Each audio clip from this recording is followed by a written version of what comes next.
The Bible is the #1 selling book of all time. It's a history book, law book, instruction book, poetry book, but one thing it is most certainly not is a cookbook, until today. There are many places in the Bible that mention meals, but only a few of them have enough details to construct what we would know as a recipe. So, using our powers of historical research and a fair bit of assumption, we will attempt to bring the flavors of the Bible to your table. Today is Jacob's pottage, the infamous meal that caused his brother Esau to sell his birthright. And Jacob sawed pottage, and Esau came from the field, and he was faint. And Esau said to Jacob, "Feed me, I pray thee, with that same red pottage, for I am faint." Therefore was his name called Edom. And Jacob said, "Sell me this day thy birthright." And Esau said, "Behold, I am at the point to die, and what profit shall this birthright do to me?" And Jacob said, "Swear to me this day." And he sware unto him, and he sold his birthright unto Jacob. Then Jacob gave Esau bread and pottage of lentils, and he did eat and drink, and rose up and went his way. Thus Esau despised his birthright. We'll go into the deeper context of this passage a little bit later, but first, how can we possibly derive a recipe out of this? Well, there's actually a few ways. This form of meal has existed for thousands of years, and it persists even to this day. The most common version we have in the United States would likely be a beef or vegetable stew, but wherever you have it, it comes down to more or less the same things. Simple ingredients, put into a pot and then simmered on a low heat till it reaches the desired flavor and texture. Now, it is more complicated than that depending on where and when you live, but by and large it comes down to the same things. Stuff thrown in a pot and left there till you want to eat it. Given what time and place this is, we can assume things like carrots and celery and leeks would be present in the pot. But the text itself gives us a much greater clue when Esau calls it red pottage. In fact, in the original Hebrew, he says it twice, Adom, or red, red. If you've seen my video on repeat words in the Bible, you'd know that that's there for emphasis. In this case, he's emphasizing that the pottage is red.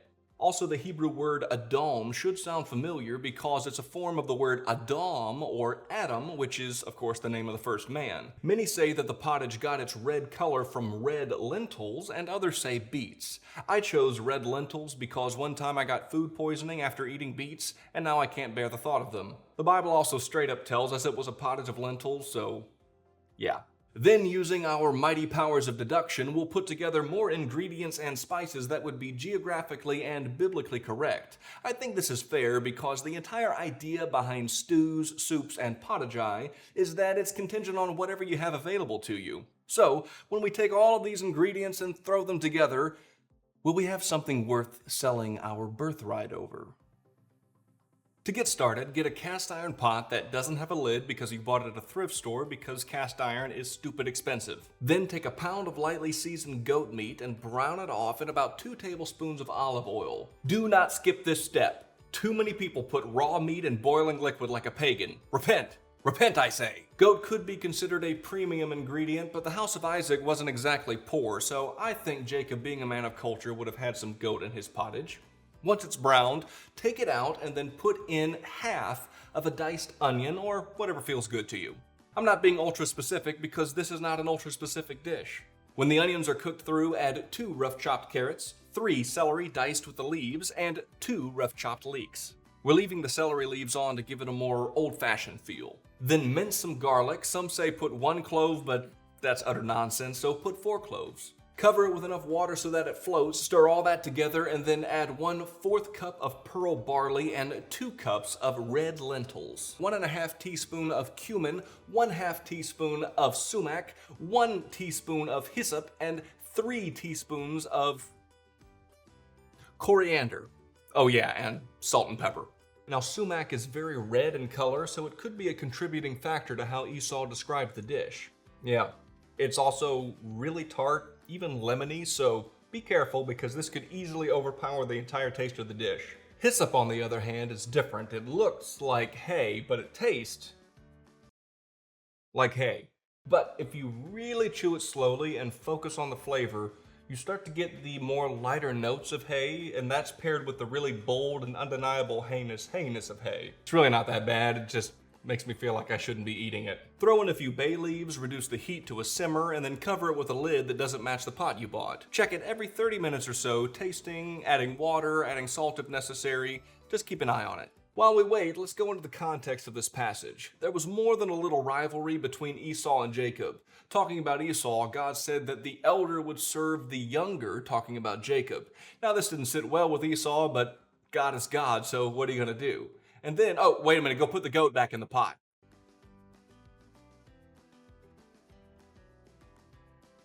Guys, I am not a chef. But what exactly is a birthright, and why did Jacob want it from Esau? Well, a birthright could be a greater share of your father's inheritance, or even all of it, an added blessing, and the responsibility of leading the family. It belonged to the firstborn, and that is something that Jacob was most certainly not. When we read the passage, it doesn't appear that Jacob tricked Esau, but rather it says Esau despised his birthright. It could be he didn't want the responsibility of leading the family and all that entailed. Now that doesn't mean that Jacob was in the right. After all, he didn't ask Esau to sell his birthright when his brother was thinking clearly. The dude was about to pass out from hunger. It's also interesting that the very next time we read this word birthright in Genesis is when Joseph is in Egypt and he arranges his brothers' meals in order of their birthright. The familial balance that his father had upset, he chose to honor. After Esau literally says, "Give me some of that red pottage," the Bible says his name was called Edom. That's just a transliterated way of saying Adom. So after he asked for red stew, everybody started calling him Red. Not so coincidentally, Esau then goes on to be the father of the Edomites, and their ancient homeland, Edom, present-day Jordan, is indeed very, very red. There's also an interesting theory about why Jacob is cooking lentils specifically. Some rabbis teach it was because his grandfather Abraham had just died, so this was a mourner's meal. Lentils are very round in shape, and they could symbolize the cycle of mourning. So, when Esau comes in and demands it, Jacob is so disgusted by his lack of respect to their late grandfather that he proposes Esau relinquish his birthright. It's a fascinating idea that isn't in the Bible whatsoever, so take it with a grain of salt.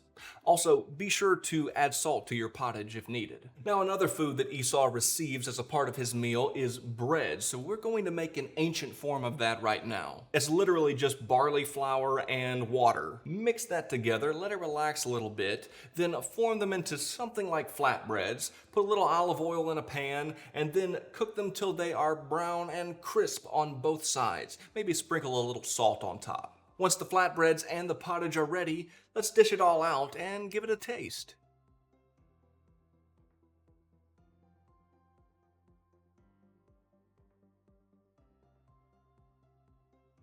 All right, here we have it, birthright pottage. This looks absolutely terrible. Seriously, this does not look good. I don't know where the red is, but it's not in here. It's very overwhelmingly brown. Very, very brown. It's also hot. I'm going to put it down now. The flatbreads, I mean, they look nice. They're hot too. Ow. This is not made for looks. This is made for flavor. How does it taste?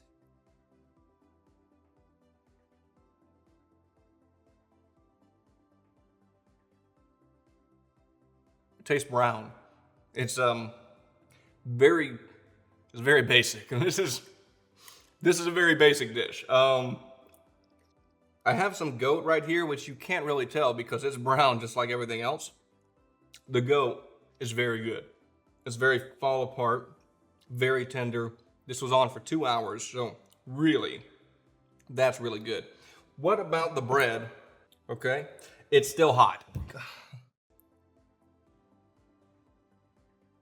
You can definitely tell the milliness from the barley. Wasn't ground very fine, but it was ground fine enough. It has a pop to it though, almost like little tapioca.